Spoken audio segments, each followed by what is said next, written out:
Assalomu alaykum, hurmatli hamshaharlar. Buxoro suv ta'minoti aksiyadorlik jamiyatining Kogon shahar filialiga qarashli obyektlarda suv va oqova tarmoqlarini 2025-2026 yil kuz-qish mavsumiga tayyorgarlik bo'yicha quyidagi ishlar amalga oshirilgan bo'lib, ichimlik suv tarmoqlari 1 km 100 metri mukammal ta'mirlandi. Oqova tarmoqlarida esa 780 metri mukammal ta'mirlandi. Bundan tashqari, vatanparvar suv inshootining 150 pagonometr devorlari mukammal ta'mirlanib, yangilandi.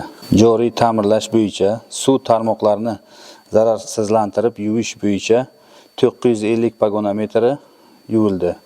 Bunda Furqat Zafarobod ko'chasi, Furqat mahallasidagi Zafarobod ko'chasi, Konchilar ko'chasi, Turkiston mahallasidagi Turkiston ko'chasi, Saudat ko'chasi, Xo'jabargi mahallasidagi Yashnobod ko'chalarida yuvish ishlari amalga oshirildi.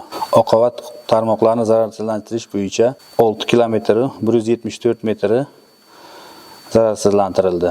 Istiqbol mahalla fuqaro yig'inidagi Ipak yo'li ko'chasi, Amir Temur mahalla fuqaro yig'inidagi Quruvchilar ko'chasi, Arabxona mahallasidagi Buxoro Shoh ko'chasi, Amir Temur mahallasidagi Mash'al ko'chasi, Istiqbol mahallasidagi Xiva ko'chalari zararsizlantirildi.